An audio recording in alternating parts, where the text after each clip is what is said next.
Friends, welcome back to our channel. ఈరోజు అయితే simple chicken fry ఎలా చేసుకుందాం చూసేద్దామా. ఈ రెసిపీ అయితే మా పెదమ్మ దగ్గర అయితే నేను నేర్చుకున్నానండి. చాలా బాగుంటుంది.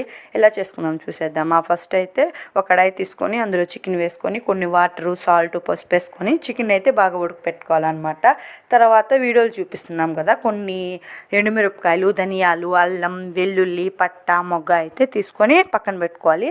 తర్వాత ఒక కడాయి పెట్టుకొని ఆయిల్ వేసుకొని ఆయిల్ కొంచెం హీట్ అయ్యాక 1 by 1 అన్నిటిని వేపుకొని పక్కన పెట్టుకొని కాసేపు చల్లారనివ్వాలన్నమాట. చల్లారాక అయితే మిక్సీ పట్టుకోవాలి, పొడి చేసుకొని పక్కన పెట్టుకోవాలి. అదే కడాయిలో ఇంకొంచెం ఆయిల్ వేసుకొని అది కూడా కొంచెం హీట్ అయ్యాక ముందుగా ఉడకపెట్టుకున్నాం కదా ఆ చికెన్ కూడా వేసుకొని ఒకసారి బాగా కలుపుకోవాలి. అందులో ఉన్న వాటర్ అంతా ఆవిరైపోయేంత వరకు కలుపుకోవాలన్నమాట. తర్వాత ముందుగా పొడి చేసి పెట్టుకున్నాం కదా, ఆ పొడిని వేసి ఒక 5 minutes బాగా కలుపుకొని లాస్ట్లో దించేసే ముందు కొత్తిమీర వేసుకొని దించేస్తే టేస్టీ చికెన్ ఫ్రై అయితే రెడీ. మీరు ట్రై చేసి కామెంట్ చేసేయండి ఎలా వచ్చిందో. మరొక వీడియోస్తో, మరొక వ్లాగ్స్తో మళ్ళీ కలుద్దాం. బాబాయ్. వీలైతే లైక్, సబ్స్క్రైబ్ చేసుకొని వెళ్ళొచ్చు కదా. బాబాయ్.